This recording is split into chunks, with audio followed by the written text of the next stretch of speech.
بسم اللہ الرحمن الرحیم الحمد للہ رب العالمین والصلاة والسلام علی سید الانبیاء والمرسلین وعلی آلہ واصحابہ اجمعین اما بعد فاعوذ باللہ من الشیطان الرجیم بسم اللہ الرحمن الرحیم یا ایہا الذین آمنوا کتب علیکم الصیام کما کتب علی الذین من قبلکم لعلکم تتقون صدق اللہ العظیم۔ سب سے پہلے ہم اللہ سبحانہ و تعالیٰ کا شکر ادا کرتے ہیں کہ اللہ سبحانہ و تعالیٰ نے اپنے کرم سے اور اپنے حبیب علیہ السلام کے صدقے سے ہمیں یہ ماہ رمضان المبارک نصیب فرمایا اور جمعے کا دن ہمیں نصیب فرمایا۔ اللہ تعالیٰ ہماری کی گئی عبادات اس ماہ میں قبول فرمائے آمین۔ اور آج کا جمعہ ہمارا قبول فرمائے آمین۔ یہ اللہ تعالیٰ کا بہت زیادہ کرم اور اس کی عنایت ہے کہ جب وہ کسی بندی کو حسن عمل کار خیر اچھے کام کرنے کے لیے زندگی میں اور مواقع عطا فرماتا ہے، کیونکہ جب بندہ عمر کے ایک حصے کو پہنچ جاتا ہے تو وہاں اس کے لیے وہ مواقع ختم ہو جاتے ہیں، اور موت تو پھر بالکل ان مواقع کو ختم کر دیتی ہے۔ اس لیے یہ خوش قسمتی ہے کہ اللہ تعالیٰ نے یہ ہمیں سعادت نصیب فرمائی اور یہ ہمیں مواقع عطا فرمائے۔ آج رمضان المبارک کا پہلا جمعہ ہے اور اس جمعۃ المبارک کو ہم ایک بڑی خوشی کے ساتھ سیلیبریٹ کرتے ہیں اور خوشی کا اظہار کرتے ہیں کہ آج کا جمعہ اللہ تعالیٰ نے ہمیں عطا فرمایا۔ قرآن کریم کے اندر جو رمضان المبارک ہے اس کی فضیلت اور اس کے واقعات کو اللہ سبحانہ و تعالیٰ نے ایک خاص مقام پر بیان فرمایا اور جمع فرما دیا۔ جو رمضان کے روزے ہیں ان کو اللہ تعالیٰ نے ایک ہی مقام پر قرآن میں جمع فرما دیا۔ اس طرح سے کسی اور جتنے احکام ہیں ان کو کسی ایک جگہ کا اس ترتیب کے ساتھ اس طرح سے جمع نہیں کیا گیا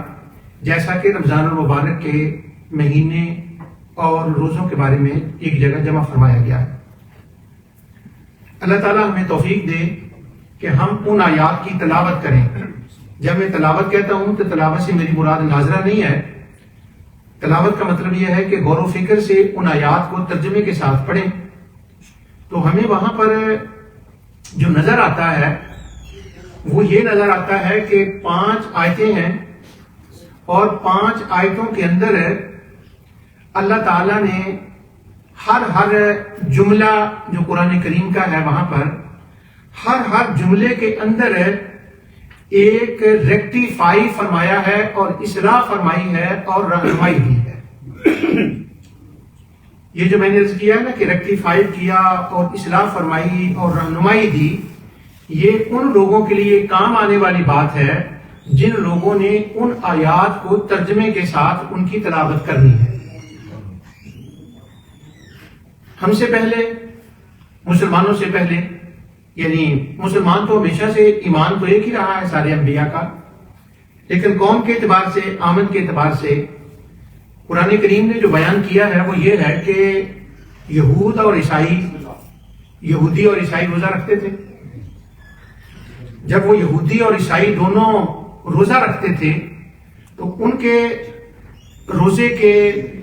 انہوں نے اپنے روزے کے اندر کچھ ایسی چیزیں جمع کر لی تھیں یا روزہ ایسا انہوں نے بنا دیا تھا کہ جو روزہ ایک مشکل ترین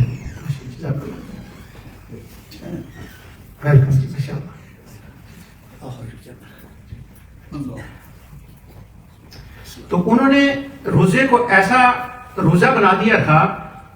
کہ وہ روزہ ایک مشکل ترین عمل اور مشکل ترین کام اور مشکل ترین عبادت بن کے رہ گیا تھا۔ یعنی انہوں نے روزے کے جو رولز اور ریگولیشن ڈیولپ کیے تھے، بنائے تھے یہودیوں نے اور عیسائیوں نے، وہ یہ تھے کہ یہودی کچھ دیر رہے ہیں عراق کے اندر، 100 سال کا عرصہ رہا ہے، قرآن میں بار بار اس کا ذکر آتا ہے۔ تو جب وہ عراق میں 100 سال رہے تو عراقی جو قوم تھی، جو عراقی لوگ تھے، وہ بھی کوئی نہ کوئی روزہ کسی نہ کسی فارم میں رکھتے تھے، اور ان کا روزہ بڑا مشکل ترین روزہ ہوتا تھا۔ تو یہودیوں نے کیا کیا کہ کچھ تو ان کا اپنا مذہب تھا، اور کچھ جب وہ عراق میں رہے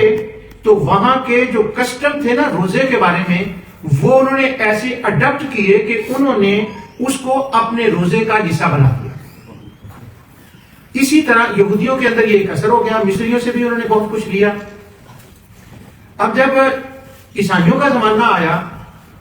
تو عیسائیوں نے بہت کچھ جو اپنے مذہب کا ہے وہ لیا ہے رومنوں سے۔ اب رومنوں کے ہاں بھی